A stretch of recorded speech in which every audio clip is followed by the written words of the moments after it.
Y'all, we live in difficult times. There's war, political unrest, the pandemic, poverty, families being torn, communities ripped by gun violence and people dying every day. Police, injustice, it's all bringing so much pain. But y'all, we can look inside our minds and we can understand who we are, become better, and do this thing like we've never done it before. But it all starts with our mental health, and I know we can do it. I believe in you because I believe in me, and I believe in us.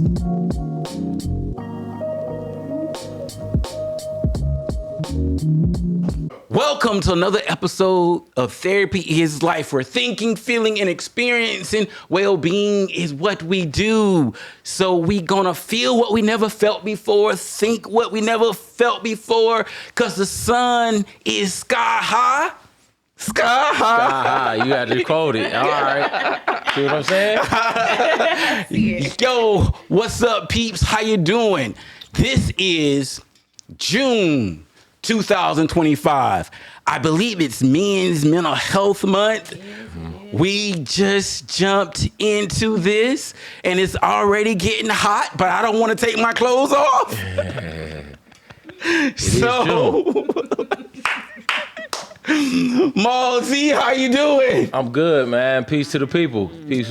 I just want to say, because you kind of have a slight accent, so I think people think it's Mo.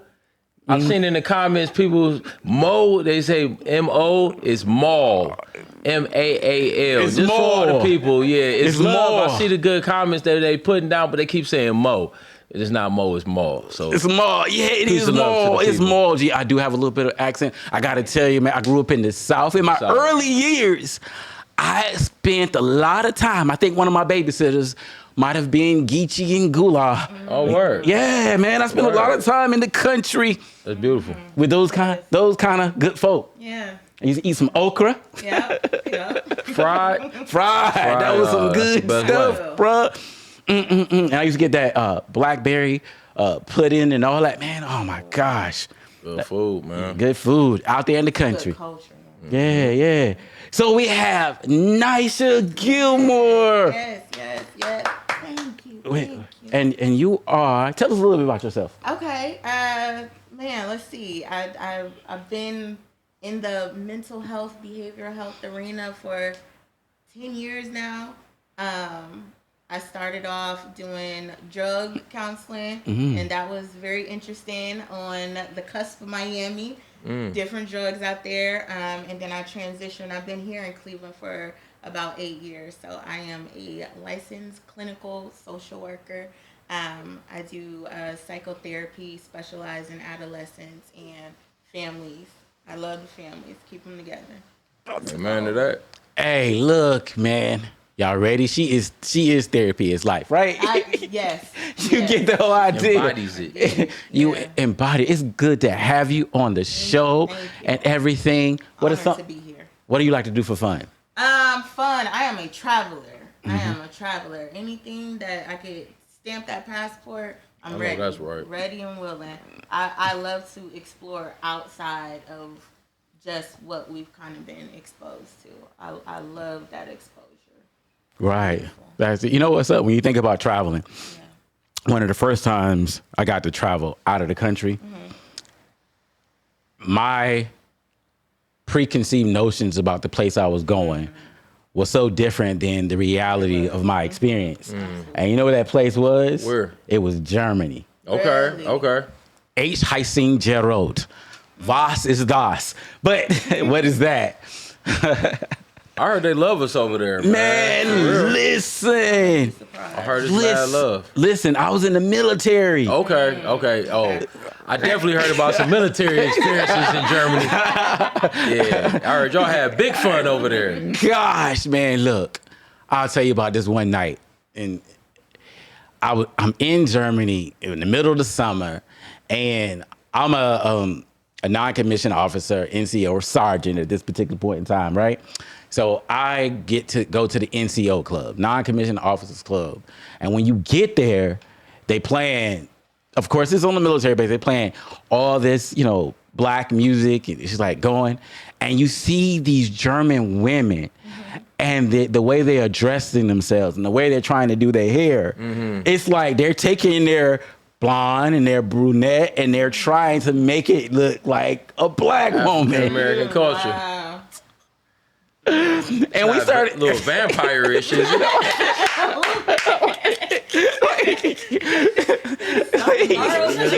something.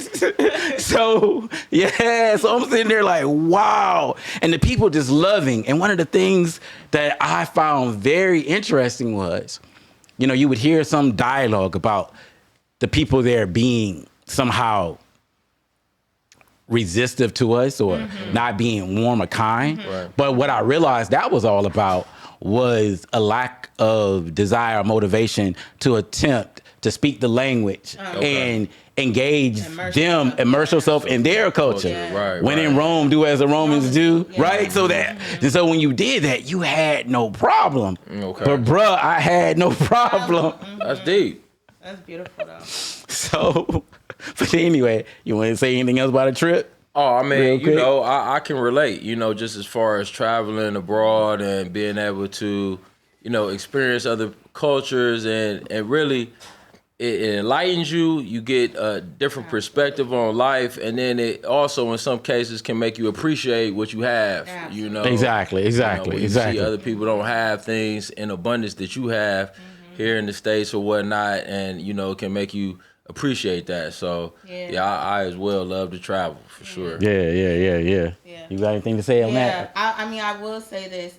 I think the most humbling, beautiful experience I had is when I went to Egypt and to sit there and be like in a line and like see the things that you saw in history books in real life. Like to experience that. That was like I don't know if I'll ever like be able to like top that feeling of just like that experience. It was like, this was literally in my book. And I'm like, I'm there, I'm seeing it, I'm feeling the sand and feeling like it was beautiful. I went 2 years ago too, to Egypt. It was. It definitely was. It was humbling to see those pyramids in person. It's breathtaking. It is. I gotta say, y'all, I am godly jealous because I haven't gotten there yet. Man, go. You can make it. You gotta go. Before they don't allow us to come over there, you better go over there. Yeah. Man, shucks. I'll say this much about it, man. Egypt is in my DNA. Shucks, man. But I'm gonna leave it right there. And I have to say this because I know my father might watch. He hates when I call it Egypt. Kemet. Ooh. Okay. If you really gonna take it there, because they named it Egypt. It's originally Kemet. That's okay.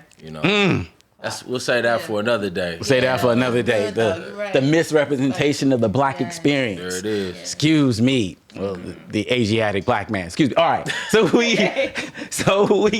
Y'all, this is Therapy is Life. This is what we do. And we're unapologetically who we are. Listen, today, y'all, we gonna dive into a discussion about sinners.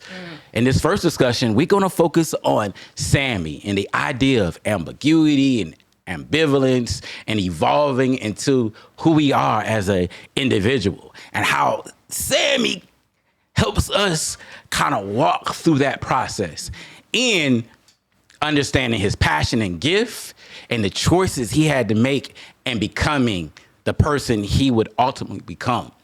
I got my people here today, and we gonna dive into this. So, my first question to my very expertise group here is, simply put it like this, who is Sammy? Man, Sammy.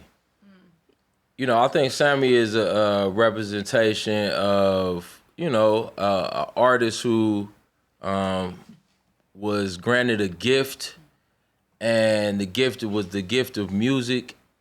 And I think Sammy was a person who had a internal struggle or a mental battle with deciding where he would allow his gifts to be utilized, and I think he can be a representation of artists throughout, history that have had a gift, and culture kind of helps shift where they utilize their gift. So Sammy was just that direct depiction of that, you know, true artist, just, you know, gifted, has so the ability to move crowds. You know, we go, you know what I'm saying? Yeah, I know what you said. Yeah. I just think he was just a super talent.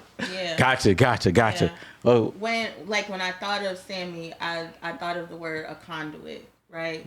That transfer of it, right? Because it was like it's an outpouring. Like when he played, it was everything poured out, right? It was electric, it was fire, it was passion. It poured out, and it was just like that lightning. Just you hit it, you know, and you feel it, right? So he was definitely a conduit, and definitely a great representation of choosing a side, right? Being exposed to different things, and like being in those crosswords of having to make a choice.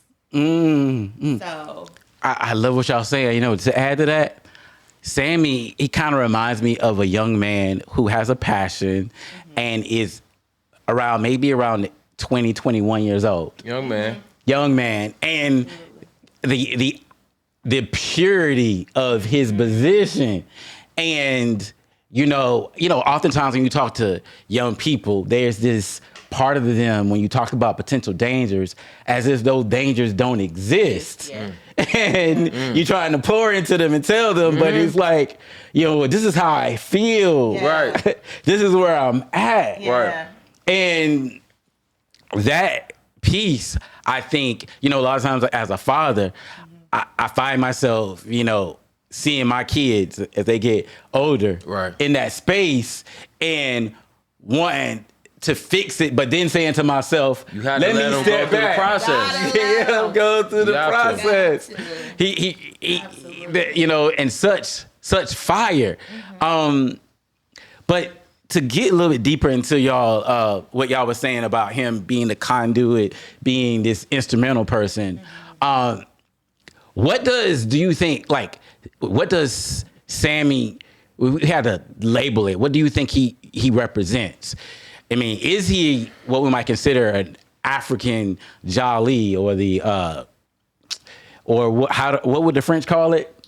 The Griot. The griot. Griot. Do we see him as being this individual in this situation? A keeper of the culture, like as far as, well, I mean, because I think it was so much in him, obviously, to be a young man that he was still so seasoned in his talent, right? And so I think there's obvious passed down tutelage of the art of music that was in him, you know, to be a young man when he approached, what's the older brother who he approached and he did music with him? Delta Slim? Delta Slim. When Delta Slim heard him, that's what kind of convinced him to like, okay, no, this young brother has a transcending talent. You know, he has a talent that's beyond his age, right? And so I think there definitely was something beyond his years in him that he was able to expose and represent in his talent. So yeah, he was definitely a form of a griot because, you know, to be as young as he was, he had a old spirit of music in him. You know? Yeah. I mean, it's not much more. I feel like you wrapped it up pretty good, honestly, because everything that you saw, like, it wasn't just his experience, right? Like, this was, like, period. This was lineage, like, coming through his ability to play through that instrument, right? And it was everything that it really needed to be for that time frame, too. Because even in the approach of it, right, like, when I was doing my research about it, it was like they're the story keepers, right? Like they keep the history, they preserve. And that was the word that stuck with me. Like he preserved it, right? And if he wasn't able to, he wouldn't have even had the impact that it was, right? So yeah, he was definitely preservation at best. And I'll add to that I feel like obviously it was showed that his roots were in church. Right. Right? So the roots, and that's where I think his father didn't want him to take that to another. Hold on a second. I ain't gonna go to the next too quick, but it's just the fact that I think that griot spirit was rooted in church for real. Right. And yeah, exactly. That's so good. That's so good. So with that being said, before we move on to this next, the evolution of Sammy, who are some other people you think might be a jolly guru? I know we were talking earlier about be humble. Yeah. You talk about Kendrick Lamar. We talk about Kendrick, right? Yeah. So, I mean, I think, and like I was saying, I feel like I spoke this up in a few episodes ago where Kendrick Lamar has a song called Reincarnated. Mm-hmm. And in the Reincarnated, actually the first person who he spoke about was, he didn't say by name, but like a blues singer, and then he went to the next genre or to the next era of an R&B singer, and then he fast forwarded to himself as a rapper. And I think through the history of, black music, there's been representatives of these type of artists from, Ray Charles, Stevie Wonder, Michael Jackson, Tupac, like you were speaking of, Kendrick. These artists who just are just the pinnacle of the art form in that time frame. And they have that type of just draw, that mass appeal that people just hear their gift and know that, man, this another person I got to name is Andre 3000, man, because he's one of my favorite hip hop artists. And he's transcended hip hop. He's done, now he's playing the piano, and he's done did the flute. Anything that he touches musically, people draw to because he just has such an artistic gift.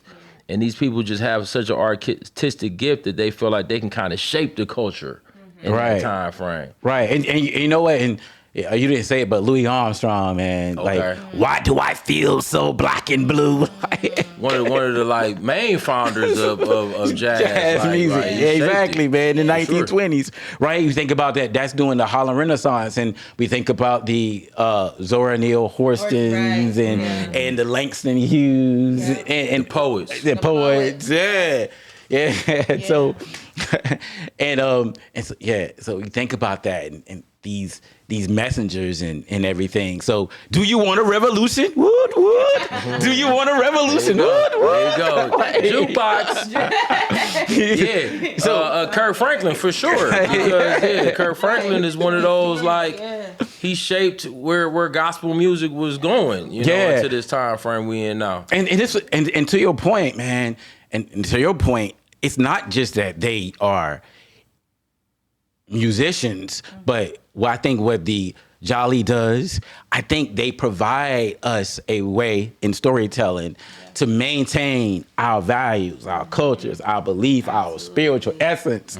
They don't lose sight of that in their creativity, and that's what makes them unique. Right. So, they can speak and we can talk about Beat It, but I'm looking at the man in the mirror, I'm asking him to change his ways, and I think with all those artists like who have that type of magnitude, there's like a duality in them where it's like there's a level of spirituality and social consciousness is there, but then there's also a level of kind of like, there's a darker side too, right? There's a dark side that is like, we can also have the influence to maybe dive in the forefront of what secular music is considered, and shape something that might not bring out the best in people.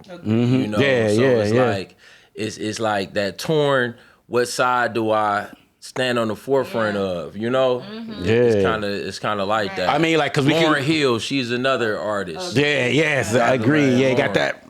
And their messages are timeless. I don't care when you listen to them, you feel like they can relate to the essence of life. They have this ability, right? Absolutely. Yeah. So you hear them like, oh my gosh, man. That's what Marvin Gaye. Marvin Gaye. Sam Cooke. Yeah. Sam Sam Cooke, Cooke. yeah. Nah. I messed up on him a few weeks ago, man. Shucks. I'm sorry, what? Remember You we was misquoted talking the song? about I was born by the river. That was And, who? that was Sam Cooke. That was Sam Cooke. Yeah. Okay. Yeah. No, absolutely. All those artists have a commonality there in their ability to just move people socially and just culturally through they gifts. Yeah. They're not just trying to make paper. Right. They have an intentionality. Yeah. Oh, Message. oh my gosh. I could not forget my girl. You know, I'm not your average girl on the video. India. Oh my God. I saw her, and speaking of like great concerts, I saw her on tour singing backup for Stevie Wonder. Man, listen. That was it was the Key of Life tour in Detroit, man. That was one of the, and I saw it with my father. That was one of the greatest concerts I ever saw. Had to be. For sure. Excellent performance. Yeah, you know what? Speaking of that, you made me think. In 1968, but I think it was in New York City, they had this big concert. Stevie Wonder was there. The They did a Sly and Family documentary Stone. on that one, didn't they? Yeah, they did a documentary. It was on. Yeah, it was on Hulu. great. Yeah, that was excellent documentary. Excellent documentary. What's Mahalia Jackson? Oh my God. Eddie Kendrick's, well, not Eddie. What's the main singer from Temptations who went solo? Who they kicked out the group? David Ruffin. Yeah, David Ruffin. David Ruffin. He was on that tour too, like doing some solo stuff. Yeah, that was a good. I forget the name of that documentary though. It's like a day in soul or something like that. Yeah, We had to look that up. yeah. But listen, you talking about that? We got talking about that those different sides. You know, Carl Jung was talking about the shadow. So you know, he had this conscious side of us, but we also had this side of us which is called a shadow. But he suggested that it wasn't necessarily a bad thing, but it's a part of us that we needed to understand, and we didn't understand that shadow part of us. Then it would actually at some point come out. And manifest itself in ways where we didn't really have control of it. So if we embrace that part of us, then we can integrate it into the conscious part of us and be the best version of ourselves. Wow. And speaking of that, you go talking about Tupac. I can go from Dear Mama to Strictly for My Niggas. Right. Yeah. Right. Did I say that word? Yeah. No, he's a perfect example of that, you know. He was so, the rose that grew to the concrete. Come on, Right. Absolutely, yes. Like you said, Sammy was definitely like, I think depicted in the movie to be that type of person who had to make that choice. Yeah. So on which side he was gonna flow with. Yeah, exactly. He had to be that person that's gonna make that choice. So that question is, what is Sammy's challenge, man? What is his challenge at this particular point in time? Listen, let me start by saying this. Think about it. This Saturday morning, he gets up. He's in the cotton fields early, trying to get his quota because he knows what he wants to do that particular night. Right. Yeah. Right. The preparation of it. The preparation. He's so looking forward to it, man, that he is getting ready early, man. How you be a kid, you so excited about something, man. And probably It was like Christmas. like you said, the fact that his reality was every day being in that cotton field. He knew that, man, I got to use this gift to free me from this chore or this responsibility of being in this laborious. We done came past slavery, but we're still in that same sort of work mode. Yeah, exactly. So there's got to be a better way. Yeah, man. And that better way was to use that gift. Yeah, use that gift, man. And he's trying to look outside of it.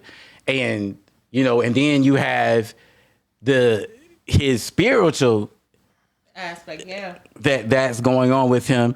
And notice when he's in the church, right? And his dad says, I want you to help me with my sermon on Sunday. Right. Mm-hmm. And then his father gets there and he pulls out the scripture that he wants him to read.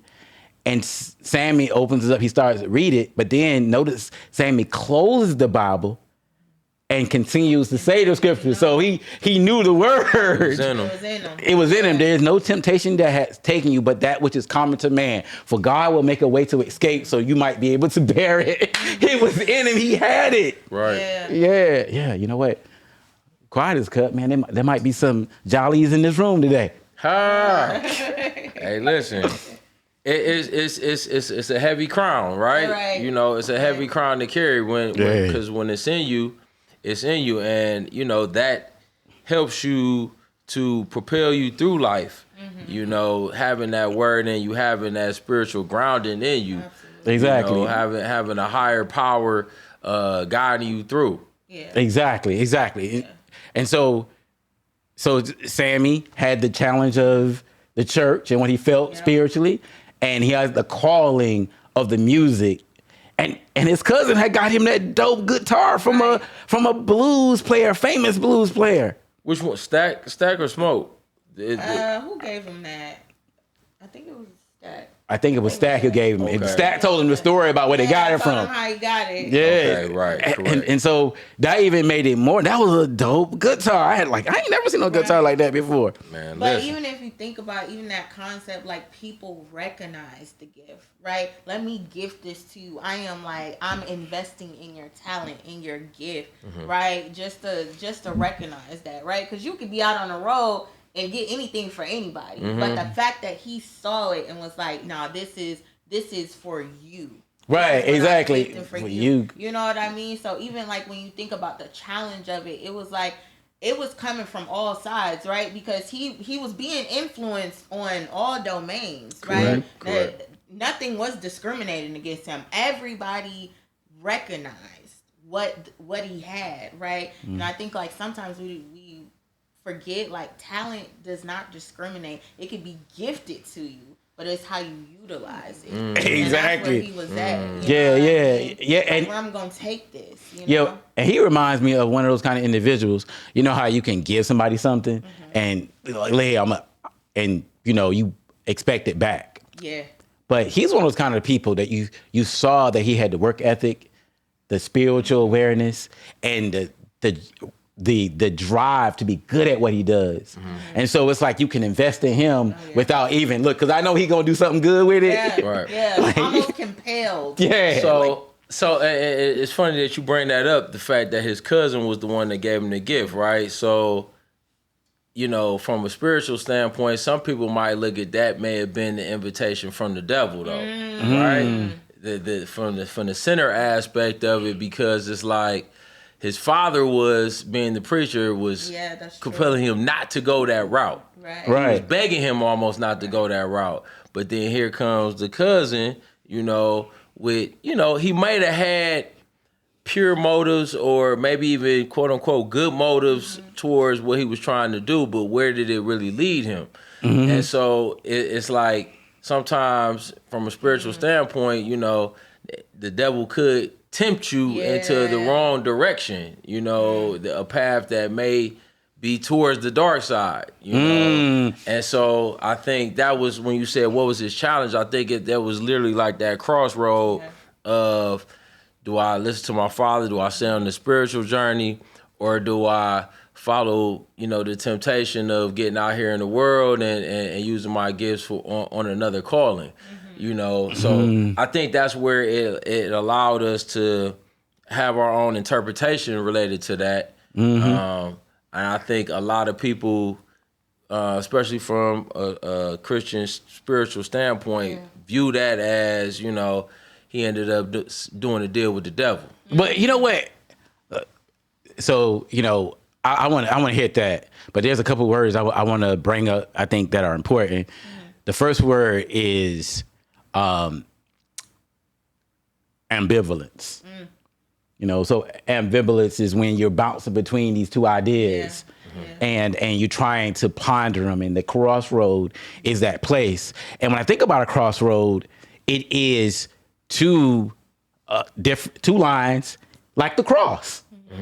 And there's infinite there's an infinite line in one direction, an infinite line in another direction, and you at this place where you're trying to figure out what it is that you want to do, and there's all these possibilities. Now, Sammy, I felt like he was like, in a sense, that optimistic, youthful person who saw this opportunity as a way for him to express himself that he didn't have inside the church, right? And so he didn't necessarily see it as an evil. His father, one of the first times they used the word sinners in the movie, I think, really, is when he said, because the guitar was at the church. That's when he went and got it.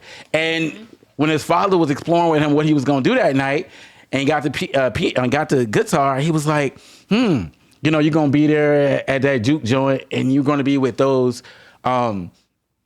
philanderers and those other sinners. So he started naming all these different sinners. Yeah. Now, you know, when I hear that in my more adult, mature life, I'm thinking to myself, well, those people in the church too. Right. Right. This is true. They just move into a different beat, but when they leave out of the church, they go back to the same thing, doing the same thing they was doing the day before. And I'm not saying church is a bad thing. No, I'm just dealing with the reality of the duality of it, right? Yeah. We all are fallen individuals. So just the fact that I think the term that gets thrown around in church is that, you know, everybody's a saint. Everybody's not a saint. Everybody's not perfect. Everybody has flaws, you know. So I think to your point, it's just like, yeah, those same individuals exist right there in that spiritual realm too. Yeah, exactly. So there's all this going on. And another thing I really want to point out here is I think the depiction of the crossroads and meeting the devil was a cultural thing, because I think that came from the overall cultural resistance to blues and the Black experience. So because we talked about this in another episode, because when blues came to existence, it was in a sense like we might say with rap. And at the time, the blues music in the larger culture was seen to be like the devil's music. But it wasn't that it was the devil's music, but that's how it was seen in the collective consciousness as being something negative. And we have to realize that the culture that we were coming up in, because this is the 1930s, you know, we in Jim Crow, and here it is, you know, there's not many way out for Black people. And this is an opportunity for a young man with talent to go somewhere and actually be successful or get his name known. I don't know if it was so much about getting his name known, but do something and do something meaningful outside of being in the cotton field picking cotton. That's facts. That's facts. I mean, and to your point, it's like blues music, I think, represented an outlet for their mental health. You know? Exactly. It was a way to them express the fact that they were sad, they were depressed, or that they feel some type of way about maybe a broken relationship or whatever they were really going through in their inner human emotions. It was their way to express that. Yeah, and they may have been talking in symbols about their experiences with the slave master or the oppressor, racism, you know, the racism. He may have been talking about those things in the music, and those other people knew it. They didn't understand it. They thought it was cold, just like the Negro spirituals. You know, swing low, sweet chariot. It was cold. Absolutely. But it was coping. You know what I mean? Like it was coping. I don't even know if like Sammy like had that mindset of just being like, oh yeah, this is what I'm doing because I'm gonna be famous. I think it was, this takes me away from here, right? An escape. This is my escape, right? Mentally, I don't have to be here anymore. And he talked so passionately about how like strumming the instrument, like how that released him, right? So it was really about like that getaway for him, right? I don't want to feel how I feel when I'm here. Right. Yeah. I That's what got I'm to trying get away. That's I it. got to get Right. away. Shameless plug to Uhuru. Art equals freedom. You know, the art of it was his freedom. That's where he found his freedom. Yeah. You know, Yeah. so the other word was so we got ambivalence. Then we have ambiguity. Then we have ambiguity, ambivalence, and understanding when you are about to go through a doorway. There is always suddenly maybe some level of fear about the newness because you can't really see in ambiguity. You can't really see what's on the other side of the door, but you standing there and you hoping that things will be different. And for a Black person at that time, and this is something you can get into more later, memories is what shape our future. And if our memories have just been cotton fields, if our memories have just been the staying inside the comfort of our home and our churches, and how do we see our future? How do we project ourselves out? Right. So it's got to be really scary and, in a sense, hard to see, because everything behind us has been so adversely against us. Right. Yeah. But that desire, that hope, It's the hope. the hope pushing you towards this idea that, look, I can get outside of this. I can go beyond the cotton fields. Right. There's something beyond this. Yeah. It's something beyond this. Yeah. And Imagine, like, in that time frame, there wasn't cell phones, there wasn't internet, no Google. You couldn't see anybody doing anything else outside of your environment. Right. You were attached to what was in that environment. You were exposed to only what you literally could see. Right. Right? So imagine, like, having to, like, think about, man, like, I don't see anything else. I'm doing something that I don't necessarily see being done. But I know what this feels like to me, right? And I feel like that ambiguity in that for him was like, just like for us all, really, if you think about it, was like almost that rite of passage, right? Crossing the unknown is a rite of passage. Let me see what else there is to see. yeah, going across that crossroads. Yeah. Yeah, that's good. That's good. Dum dum dum dum. Dum, do, do, do, It was do, right about the dum. jukebox. What song is that, man? What song is that? What song did that remind you of right Where did that take you? So ultimately, look, man, I guess ambivalence and ambiguity can actually be a healthy experience. Absolutely. And we shouldn't be afraid of experiencing it. Absolutely. Because it can help us grow. Absolutely. Yeah, feel what we never felt before. See what we never felt before. What?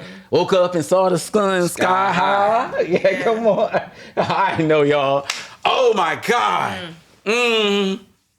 I guess we kind of already talked about this. Yeah, a little bit. How does racism and demonization of Black culture influence Sammy's choices? Yeah. We kind of like really spoke to this issue, man. Yeah, I think we spoke to it. I mean, it's just the times that they were in coming post-slavery, man. It was deep times. You know, it was the unknown, like you said. And I think for Black people in those times, you know, we were still sourcing where we could have our place of identity, our place of equality. Yeah. Exactly. You know, and music being a gift that, you know, I just think Black culture has always been able to have and I think that's why it was so important in the scene where it showed all the genres. It even posted back to Africa, you know, because I think the drum, the dance, that's been something that we've been able to spiritually connect to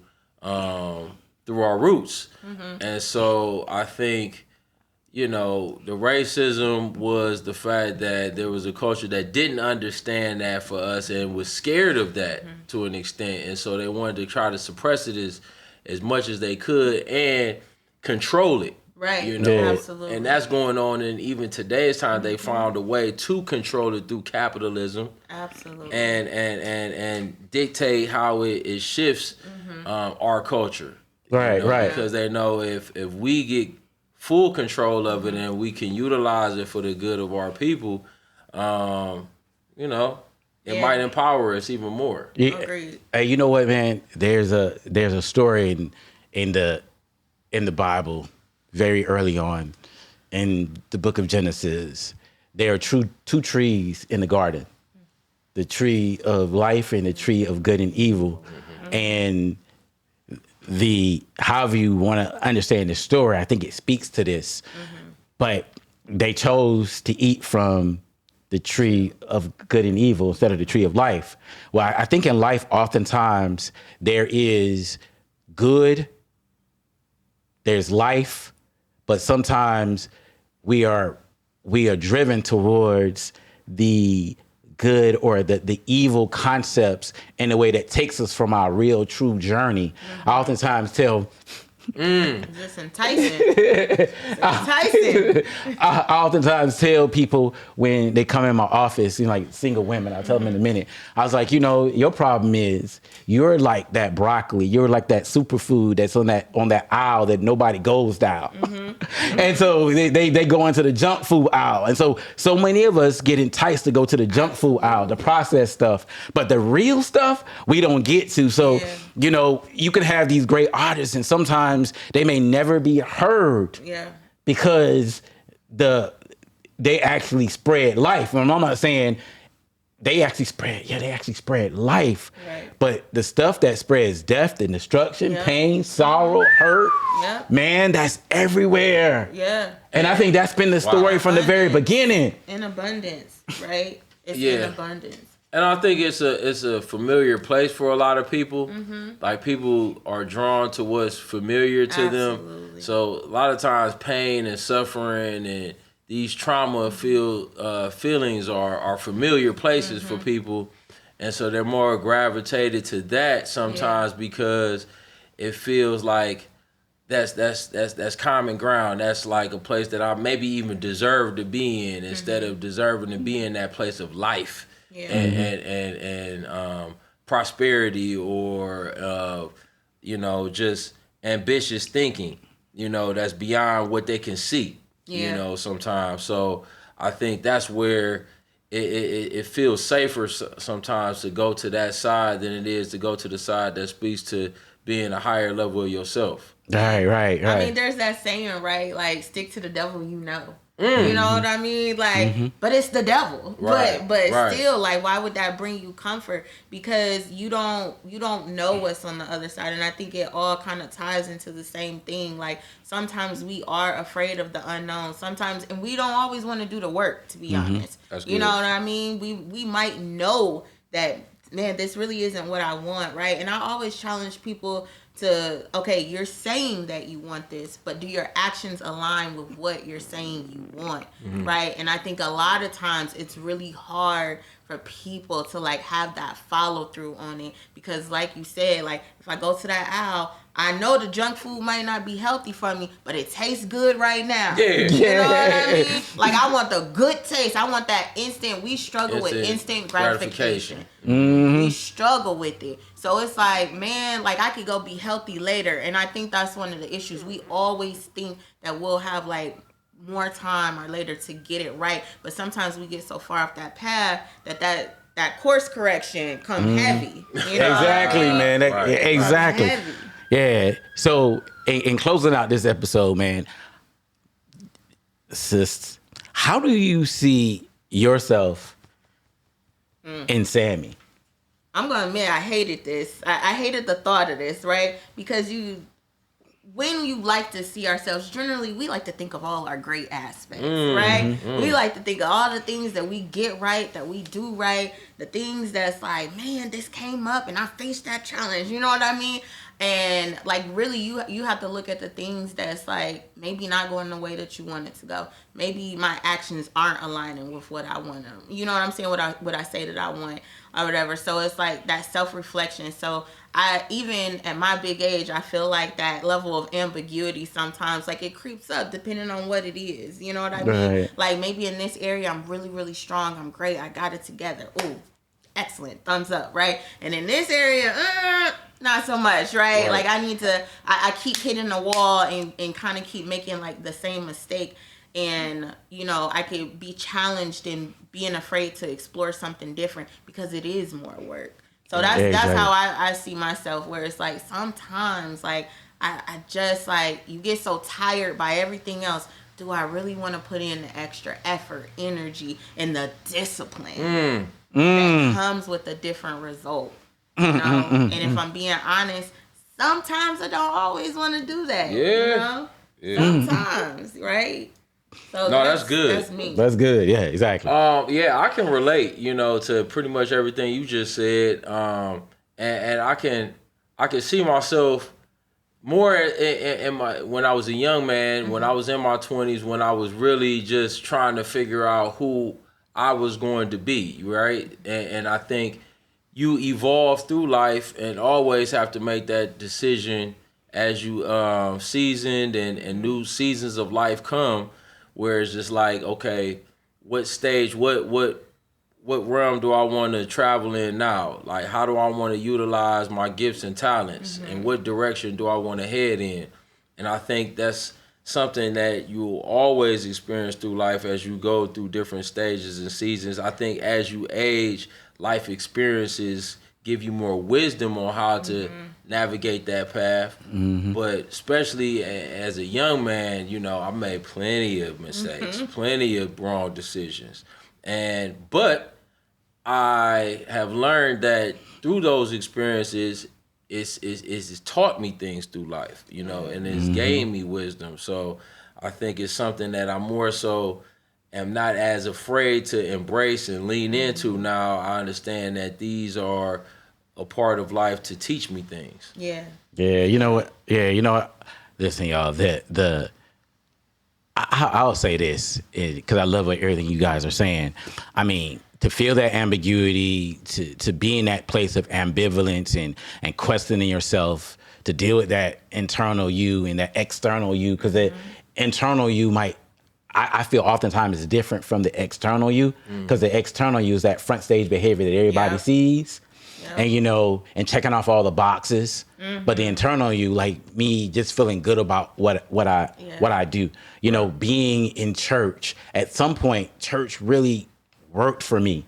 But it didn't. There was another point that I felt like I grew out of the experience, that I needed a different type of spiritual experience because of exposure. Right. And seeing things in a different way. Yeah. And then there was that conflict around that, kind of like Sammy, and understanding, well, who am I now? And it took me years battling with that and finding like my own spiritual identity, like who I was as a person, and realizing that I didn't have to be this, or that, but manifest my connection with my transcendent, my God, my understanding that, and being at peace with that. Being at peace with that. Because at some point I woke up and realized what I was doing was a passion of mine, but it also had this spiritual essence that I could take and I could have influence over many lives in a very intimate way.